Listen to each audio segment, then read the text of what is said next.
पर एक चीज बताइए यशवंत, देखिए जो मुद्दों की बात करी, थाली भरी पड़ी है मुद्दे, इसे कोई इनकार नहीं कर सकता। महंगाई है, बेरोजगारी है, आरक्षण, संविधान बदलने का एक खौफ भी था। तो भाई बहुत से लोग ये कह रहे थे कि खेल बदल गया है क्या, पलट गया है क्या, कहानी में ट्विस्ट आ गया, कुछ समीकरण भी बनने लगे, हिंदू बन के वोट नहीं किया है, जातियां उभर रही हैं।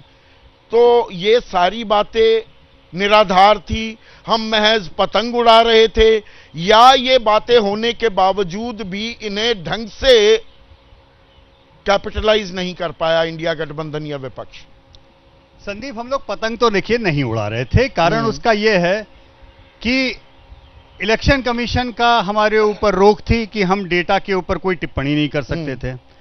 आपको और सभी दर्शकों को भी पता है कि हम लोग कोई 5 साल में एक बार एग्जिट पोल लेके आ जाते हैं, ऐसा है नहीं। हमारा तो रोज का ट्रैकर है। हाँ। एबीपी सी वोटर जो है रोज ब्लड प्रेशर नापता है, रोज का रोज सुई चुभा करके ब्लड ग्लूकोज का लेवल चेक करता है, ताकि एकदम से एक दिन सीधे बंदा आईसीयू में ना दिखाई दे और फिर लगे कि अरे बहुत बड़ी सेंसेशनल चीज हो गई। ऐसा हम लोगों के साथ में है नहीं। दुर्भाग्य यह है कि चूंकि इलेक्शन कमीशन की हमारे ऊपर पाबंदी थी, तो हम और आप जान के भी कि जो हमारे पास में क्या है हम उसे बोल नहीं सकते थे। अब उसमें हम बोल नहीं सकते तो सामने वाला जो चाहे बोले, जिस तरीके की बात करे, हमें उनकी पूरी सहृदयता, पूरी सज्जनता और पूरी सद्भावना के साथ में उनकी हाँ में हाँ में मिलाना लाजमी था। दिक्कत यहां पे यह है कि पिछले 5 साल में नहीं 10 साल में इस देश की राजनीति के केंद्र में, धुरी में केवल एक व्यक्ति है, उसका नाम है, मैं केंद्रीय राजनीति की बात कर रहा हूं, राज्य की नहीं, केंद्रीय राजनीति में केवल एक व्यक्ति, एक धुरी है, उसका नाम है नरेंद्र मोदी। यह चुनाव 19 का चुनाव और 24 का चुनाव नरेंद्र मोदी को वापस लाना है या उनको हटाना है, इसी के ऊपर लड़ा गया। इसमें किसी को कोई संदेश, शक या शुबह अगर और वो तो बाकी सब मुद्दों पर हावी हो गया। जो वो चीज अंतर यही था कि जब हम लोगों से पूछते थे कि आपके मुद्दे क्या हैं, वो लोग कहते थे हमारा भैया महंगाई बहुत बड़ी दिक्कत है, हमारी बेरोजगारी बड़ी दिक्कत है, घर, हमने तो रिपोर्ट किया 70% घरों में लोगों ने बोला हमारा राशन, घर की रसोई चलाना मुश्किल हो रहा है महंगाई के कारण। तो हमने एबीपी सी वोटर के ट्रैकर में जब जहां जहां जो बात आई बताया। लेकिन क्या है ना, ये अर्ध सत्य है। जैसे वो महाभारत में कहते हैं ना, हश्वत्थामा हतो होता नरोवा कुंजरोवा। क्या होता था जब हम ये बात बोलते थे कि ये दिक्कतें हैं, तो आलोक भाई हमारे इधर के सहयोगी सब उसी को लेके उड़ जाते थे कि ये दिक्कतें हैं, दिक्कतें हैं।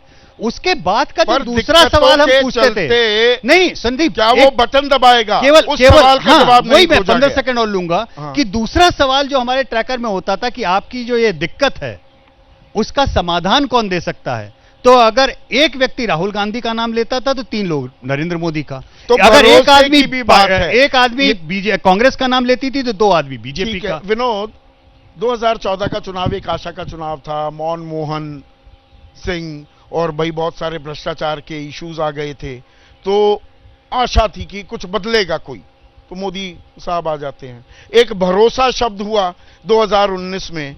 इस बार वो ऐसा क्या फैक्टर था कि ये आंकड़े जो हमें दिख रहे हैं वो आंकड़े सामने आ रहे हैं, या ये महज एग्जिट पोल है और खेल अभी हो सकता है?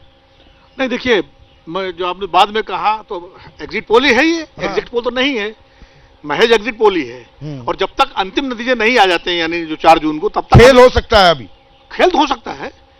मैं तो दोनों संभावनाएं देखता हूं।